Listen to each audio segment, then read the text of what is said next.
Direction ಅಂತೂ ಮಾಡ್ತಿದ್ದೀರಾ, ನೋಡೋಕ್ಕೂ ಚೆನ್ನಾಗಿದ್ದೀರಾ. ಆಲ್ರೆಡಿ ಸೀರಿಯಲ್ಸ್‌ಗಳಲ್ಲೂ ಕೆಲಸ ಮಾಡಿದ್ದೀರಾ. ನೀವೇ ಯಾಕೆ ಹೀರೋಯಿನ್ ಆಗಿ ನಟಿಸಬಾರ್ದಾಗಿತ್ತು ಅಂತ? ಹೀರೋಯಿನ್ ಆಗಿ ಮಾಡಿದ್ದೆ ಸೀರಿಯಲ್ಸ್‌ಗಳಲ್ಲಿ. ಬಟ್ ಈಗ ನನಗೆ ಡೈರೆಕ್ಷನ್ ಅನ್ನೋದು ಕ್ಯಾಪ್ ತಗೊಂಡ್ಬಿಟ್ಟಿದ್ದೀನಲ್ಲ, ಸೊ ಇನ್ನು ಮುಂದೆ ನೋಡಬೇಕು. ಸೊ ಹೀರೋಯಿನ್ ಆಗಿ ಬಂದರೆ ಖಂಡಿತ ಮಾಡ್ತೀನಿ. ಬಟ್ ಡೈರೆಕ್ಷನ್ ಅನ್ನೋದು ಸ್ವಲ್ಪ ಕಾನ್ಸಂಟ್ರೇಟೆಡ್ ಜಾಸ್ತಿ ಇಡ್ತಾ ಇದ್ದೀನಿ ಡೈರೆಕ್ಷನ್ ಮೇಲೆ. ಮುಂದಿನ ದಿನಗಳಲ್ಲಿ ಸೊ ಯಾವ ಸ್ಟಾರ್ ನಟರ ಜೊತೆ ಆಕ್ಟ್ ಮಾಡುವಂಥ ಚಾನ್ಸಸ್ ಇದೆ ಅಂತ, ಆಸೆ ಇದೆ ಅಂತ? ಆಸೆ ಇದ್ದೇ ಇರತ್ತೆ. ಬಟ್ ನನಗೆ ಸುದೀಪ್ ಸರ್ ಜೊತೆ ಆ್ಯಕ್ಟ್ ಮಾಡೋಕ್ಕಿಷ್ಟ, ದರ್ಶನ್ ಸರ್ ಜೊತೆ ಆ್ಯಕ್ಟ್ ಮಾಡೋಕ್ಕಿಷ್ಟ. ನೀವು ಆ ಥರ ಲಿಸ್ಟ್ ಕೇಳಿದರೆ ಒಂದಷ್ಟು ಲಿಸ್ಟ್‌ಗಳಿದೆ. ಸೊ ಎಲ್ಲ ಸ್ಟಾರ್ಸ್ ಜೊತೆನೂ ಆ್ಯಕ್ಟ್ ಮಾಡೋಕ್ಕಂತೂ ತುಂಬ ಇಷ್ಟ. ನಿಮ್ಮ ತಂದೆಯವರು ಸೀನಿಯರ್ ಡೈರೆಕ್ಟರ್ ಆಗಿರೋದ್ರಿಂದ ಸೊ ಹಲವಾರು ಕಲಾವಿದರ ಬಗ್ಗೆ ಆಗಿರ್ಬೋದು, ವಿಷ್ಣು ಅವರಾಗಿರ್ಬೋದು, ಹಲವಾರು ಸ್ಟಾರ್ ನಟರ ಜೊತೆ ಏನಾದರೂ ಶೇರ್ ಮಾಡ್ತೀರಾ? ನಿಮಗೆ ಗೊತ್ತಿರೋ ನಿಮ್ಮ ಹತ್ರ ಯಾಕಂತಂದರೆ ಒಬ್ಬ ನಿರ್ದೇಶಕ ಅಂತಂದ ತಕ್ಷಣ ಮನೆಗೆಲ್ಲರೂ ಬರ್ತಾರೆ, ನಟರೆಲ್ಲನೂ ಕತೆ ಕೇಳೋದಕ್ಕಾಗಿರ್ಬೋದು ಅಥವಾ ಗೆಟ್ ಟುಗೆದರ್ ಇರ್ತೈತೆ. ಸೊ ಆ ಥರ ಯಾವುದಾದ್ರೂ ಇದುವರೆಗೂ ಕನ್ನಡ ಜನತೆಗಾಗಿರ್ಬೋದು, ಸಿನಿ ಪ್ರೇಕ್ಷಕರಿಗೆ ಗೊತ್ತಿಲ್ಲದಿರುವಂಥ ವಿಚಾರ ಏನಾದರೂ ರಿವೀಲ್ ಮಾಡೋದಾದರೆ? ರಿವೀಲ್ ಮಾಡೋದಾದರೆ ನಾನು ಅವಾಗ ಸ್ಕೂಲಲ್ಲಿದ್ದೆ. ಆಗ ಸುದೀಪ್ ಸರ್ ಬಂದಿದ್ರು ಮನೆಗೆ. ಅವಾಗಿನ್ನೂ ಸರ್ ಯಾವುದೋ ಸಿನಿಮಾ ಸ್ಪರ್ಶ ಟೈಮಲ್ಲೋ ಏನೋ ಹಿಂದಿನದಲ್ಲಿ. ಸೊ ಅವಾಗ ಬಂದಾಗ ಡ್ಯಾಡಿ ಹತ್ರ ಕೂತ್ಕೊಂಡು ಮಾತಾಡಿದಾಗ ನನ್ನನ್ನು ಕರ್ಕೊಂಡೋಗಿ ಸ್ಕೂಲಿಗೆ ಡ್ರಾಪ್ ಮಾಡಿದ್ರಂತೆ. ಸೊ ಅದನ್ನು ಒಂದಷ್ಟು ಸಲ ಹೇಳ್ತಾ ಇದ್ರು. ಸುದೀಪು ಡ್ರಾಪ್ ಮಾಡಿದ್ದಾರೆ. ಇನ್‌ಫ್ಯಾಕ್ಟ್ ದರ್ಶನು ಬಂದಿದ್ರು ಮನೆಗೆ. ಸೊ ನನಗೆ ಇಬ್ಬರೂ ತುಂಬಾ ಇಷ್ಟ. ದರ್ಶನ್ ಸರು ಇಷ್ಟ, ಸುದೀಪ್ ಸರು ಇಷ್ಟ.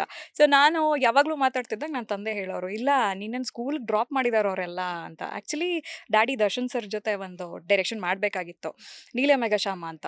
ಅವ್ರದ್ದು ಡೇಟ್ ಸಿಗದೇ ಇರೋ ಕಾರಣ ಸುಜನ್ ಲೋಕೇಶ್ ಅವರನ್ನ ಹಾಕೊಂಡು ಮಾಡಿದ್ರು. ಆ ಟೈಮಲ್ಲಿ ಹೇಳ್ತಾ ಇದ್ರು, "ನೋಡು ನಿನ್ನನ್ನೆಲ್ಲ ಡ್ರಾಪ್ ಮಾಡಿದ್ದಾರೆ ಅವ್ರ ಸ್ಕೂಲಿಗೆ" ಅಂತೆಲ್ಲ ಹೇಳ್ತಾ ಇದ್ರು. ಅಪ್ಪ ಅವರಂತೂ ಅಂಬರೀಷ್ ಅವ್ರಿಗಾಗಿರ್ಬೋದು ಅಥವಾ ವಿಷ್ಣುವರ್ಧನ್ ಅವ್ರಿಗಾಗಿರ್ಬೋದು ಆಕ್ಷನ್ ಕಟ್ ಹೇಳಿದ್ದಾರೆ. ಸೊ ಈಗಿನ ಜನ್ರೇಷನ್‌ಲಿ ನಮ್ಮ ಒಂದು ಸ್ಯಾಂಡಲ್‌ವುಡ್‌ನಲ್ಲಿ ಕಿಚ್ಚ ಸುದೀಪ್ ಅವರಾಗಿರ್ಬೋದು, ದರ್ಶನ್ ಅವರಾಗಿರ್ಬೋದು, ಅವರಿಬ್ಬರ ಥರನೇ ಸ್ನೇಹ ಜೀವಿಗಳು. ಸೊ ನೀವು ಅವರಿಬ್ಬರಿಗೆ ಆಕ್ಷನ್ ಕಟ್ ಹೇಳುವಂಥ ಚಾನ್ಸಸ್ ಇದೆಯಾ ಅಂತ?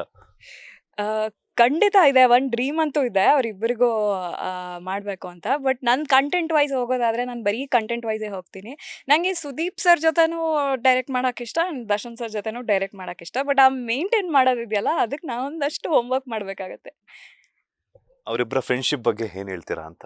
ಒಂದಾಗಬೇಕು ಅಂತ ಸುಮಾರು ಜನ ಇದ್ದಾರೆ. ಬಿಕಾಸ್ ಯಾಕಂತಂದರೆ ಈಗ ಅವರಿಬ್ಬರು ಒಂದಾದರೆ, ಅವರಿಬ್ಬರು ಒಂದಾಗಿ ಆದಮೇಲೆ ಅವರಿಬ್ಬರಿಗೆ ಒಟ್ಟಿಗೆ ಆಕ್ಷನ್ ಕಟ್ ಹೇಳುವಂಥ ಚಾನ್ಸಸ್ ನಿಮಗೆ ಸಿಕ್ಕಿದ್ರೆ ಏನು ಹೇಳ್ತೀರಾ ಅಂತ? ಆ ಥರ ಚಾನ್ಸ್ ಸಿಕ್ಕಿದ್ರೆ ತುಂಬ ಖುಷಿ ಆಗ್ಬಿಡತ್ತೆ. ಆ್ಯಂಡ್ ನನಗೆ ಅವರಿಬ್ಬರು ಒಂದಾದ್ರೇ ತುಂಬಾ ಖುಷಿ ಆಗತ್ತೆ. ನಾನು ಯೂಶಲಿ ನಾನು ನೋಡ್ತಾ ಇರ್ತೀನಿ ಅವ್ರದ್ದು ವೀಡಿಯೋಸ್ ಎಲ್ಲ, ಕ್ರಿಕೆಟಲ್ಲಿ ಅವರು ಇಬ್ಬರು ಇದ್ದಿದ್ದ ರೀತಿ ಅದೆಲ್ಲ ತುಂಬ ಖುಷಿ ಆಗುತ್ತೆ. ಅವರಿಬ್ಬರು ಸೇರಲಿ ಅನ್ನೋದೇ ನನ್ನ ಆಸೆ ಕೂಡ. ಇನ್‌ಫ್ಯಾಕ್ಟ್ ಅವ್ರ ಫ್ಯಾನ್ಸ್ ಕೂಡ ಆಸೆ ಪಡೋದು ಅದನ್ನೇ, ಅವರಿಬ್ಬರು ಜೊತೆ ಆಗಬೇಕು ಅಂತ. ಆ ಥರದ್ದು ಒಂದು ಅವಕಾಶ ನನಗೆ ಸಿಕ್ಬಿಡ್ತು ಅಂದರೆ ಅದನ್ನು ತುಂಬ ನಾನು ಅದೇ ಭೂಮಿ ಮೇಲೆ ನಿಲ್ಲಲ್ಲ ಅಂತ ಹೇಳ್ತೀವಲ್ಲ, ಹಂಗಾಗತ್ತೆ ಅಷ್ಟೇ. ಅವರಿಬ್ಬರು ಆದಷ್ಟು ಬೇಗ ಒಂದಾಗಿ ಅವರಿಬ್ಬರಿಗೂ ಆಕ್ಷನ್ ಕಟ್ ಹೇಳುವಂಥದ್ದಾಗಿ ನನಗೇನಾದರೂ ಒಂದು ಕ್ಯಾರೆಕ್ಟರ್ ಕೊಡ್ತೀರಾ ಅಂತ? ನಿಮಗೆ ಖಂಡಿತ ಕ್ಯಾರೆಕ್ಟರ್ ಕೊಡ್ತೀನಿ. ಅವರಿಬ್ಬರು ಒಂದಾಗ್ಬಿಟ್ರೆ ನಿಮಗೆ ಖಂಡಿತ ಕ್ಯಾರೆಕ್ಟರ್ ಕೊಡ್ತೀನಿ. ಅಂದರೆ ಅವರಿಬ್ಬರು ಒಂದಾಗಿಲ್ಲ ಅಂತಂದರೆ ನನ್ನ ಕ್ಯಾರೆಕ್ಟರ್ ಇಲ್ಲ ಅಂತ ಆಯಿತು. ಇಲ್ಲ, ಇಲ್ಲ, ಹಾಗೂ ಇದೆ. ಅವರಿಬ್ಬರು ಅಲ್ಲಿ ಆಗದೇ ಇದ್ರೂ ನಿಮಗೆ ಕ್ಯಾರೆಕ್ಟರ್ ಕೊಡ್ಬೋದು.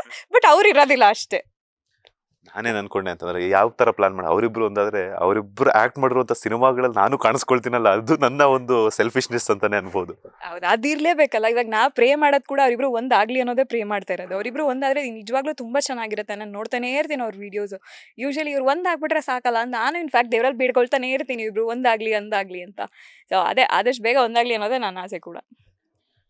ಅಮ್ಮ ಅವ್ರು ಎಷ್ಟು ಖುಷಿ ಪಡ್ತಿದ್ದಾರೆ? ಬಿಕಾಸ್ ಯಾಕಂತಂದರೆ ಈಗ ಅವರು ಇಷ್ಟು ದಿನ ನಿಮ್ಮ ತಂದೆಯವರಾಗಿದ್ದರು, ಡೈರೆಕ್ಷನ್ ಕ್ಯಾಪ್ ತೊಟ್ಟಿದ್ರು. ಈಗ ನೀವು ಡೈರೆಕ್ಷನ್ ಕ್ಯಾಪ್ ತೊಟ್ಟಿದ್ರು. ನಿಮ್ಮ ತಾಯಿಯವ್ರು ಏನು ಹೇಳಿದ್ರು ಡೈರೆಕ್ಷನ್ ಫೀಲ್ಡ್ಗೆ ಇಳಿತಿದ್ದೀನಿ ಅಂದಾಗ? ನನ್ನ ತಾಯಿ ಆ್ಯಕ್ಚುಲಿ ಅವ್ರು ನಾನು ಏನೇ ಮಾಡ್ತೀನಿ ಅಂದ್ರೂ ಅವರು ಯಾವುದಕ್ಕೂ ನೆಗೆಟಿವ್ ಹೇಳಲ್ಲ. ನೀನು ಮಾಡು ಅಂತ ಹೇಳ್ತಾರೆ. ಒಂದಷ್ಟು ಸಜೆಷನ್ಗಳು ಕೊಡ್ತಾರೆ. ಇವಾಗ ನಾನು ಸ್ಕ್ರಿಪ್ಟ್ ವರ್ಕಲ್ಲಿ ಏನಾದರೂ ಒಂದು ಈ ಥರ ಒಂದು ಸೀನ್ ಬರೆದ್ರೆ ನಾನು ಹೇಳೋದೇ ನನ್ನ ತಾಯಿಗೆ ಫಸ್ಟು.